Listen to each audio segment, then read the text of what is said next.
આજથી થોડાક દિવસ પહેલાં અમરેલીના વડિયા ગામમાં મનસુખભાઈ નામના ખેડૂતે કેટલાક લોકોના ત્રાસના કારણે તેમના ખેતરનો રસ્તો બંધ કરી દેવામાં આવતા અંતે ઝેરી દવા ગટગટાવી તેમને જીવન ટૂંકાવી લીધું હતું ને આવી જ રીતે એક જીવરાજભાઈ નામના ખેડૂત હતા, તેમને પણ આ સમસ્યા હતી.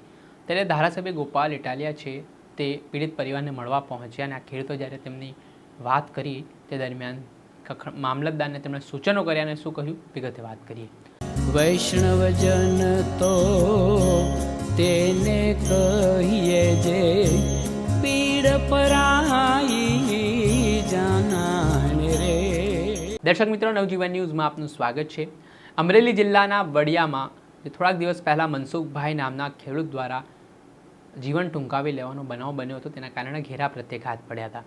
હવે મનસુખભાઈને તેમના જ ખેતરમાં કેટલાક શખ્સો જવા દેતા નહોતા, તેમના વાડીએ જવાનો રસ્તો બંધ કરી દીધો હતો અને તેઓ છેલ્લા ઘણા વર્ષોથી ખૂબ હેરાન પરેશાન થઈ રહ્યા હતા. તેમણે અધિકારીઓને પણ રજૂઆત કરી હતી, પણ કોઈ નક્કર કાર્યવાહી ન થતાં અંતે હારીને થાકીને મનસુખભાઈએ જીવન ટૂંકાવી લીધું. આ ઘટનાના પગલે ધારાસભ્ય ગોપાલ ઇટાલિયા છે તે પીડિત પરિવારની મુલાકાતે પહોંચ્યા, ત્યારે જીવરાજભાઈ સોજિત્રા નામના પણ એક ખેડૂત ત્યાં મળ્યા, જ્યાં તેમણે ગોપાલ ઇટાલિયાની હાજરીમાં મામલતદારને એક અરજી લખી અને અરજીમાં તેમણે વાત કરી કે જો તેમના ખેતરમાં પણ આવી રીતે કેટલાક શખ્સો દ્વારા રસ્તો રોકી લેવામાં આવ્યો છે, તેમને જવા દેવામાં નથી આવતા, તો તેમણે જીવન ટૂંકાવવાની ચીમકી ઉચ્ચારી. આ બાબતને લઈને ધારાસભ્ય ગોપાલ ઇટાલિયા તાત્કાલિક મામલતદારને સૂચનો કર્યા અને આમાં નિરાકરણ લાવવા માટેની વાત કહી. પહેલાં સાંભળો. આ બાદ હવે જે ખેડૂત હતા જીવરાજભાઈ સોજિત્રા, તેમણે નિર્ણય પાછો ખેંચ્યો છે અને જે ધારાસભ્ય ગોપાલ ઇટાલિયાની રજૂઆત બાદ મામલતદારની કાર્યવાહીથી તેમણે સંતુષ્ટ માનવાની વાત કરતા શું કહ્યું તે સાંભળો. જીવરાજભાઈ પૂર્ણભાઈ સોજિત્રા છે. આજે મેં કાલ ગોપાલભાઈ ઇટાલિયા આવ્યા હતા વાત કરી હતી મુદ્દો હુકમની. એ માયલું મામલતદારની કામગીરી પૂર્ણ થઈ ગઈ છે. એમાં જગ્યા વધે તો રસ્તો ખુલે, મત જગ્યા વધતી નથી એટલે રસ્તો નથી થાય એમ. હવે સાહેબ કહે છે સિવિલ કોર્ટ, સાહેબ નહીં સિવિલ કોર્ટમાં જવાનું થાય છે, તો હું સિવિલ કોર્ટમાં જઈ. હવે તમે કાલે ચીમકી ઉચ્ચારી હતી, હા એ બાબત હું નથી ચીમકી બોલવું. કાલે તમે ગોપાલભાઈની હાજરીમાં હા એક બોલ્યા હતા, ભૂલ થઈ ગયા. હવે એવું કરવું નથી મારે.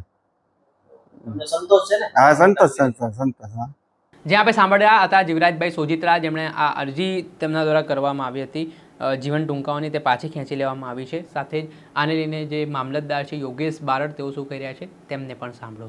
ગતરોજ જે ખેડૂત જીવરાજભાઈ સોજિત્રાની જે રજૂઆત હતી એ બાબતે આજે તેઓને રૂબરૂ કચેરીએ બોલાવી અને અત્રેથી જે 2022નો હુકમ થયેલો હતો એને લાગુ થયેલો છે અને એમના જે રસ્તાની બાબત છે એમાં જે આગળની કાર્યવાહી સિવિલ કોર્ટ અંતર્ગત કરવાની હોય એ બાબતે સમજૂત કરી અને એમના પર પ્રશ્નનો નિવેડો લાવેલ છે.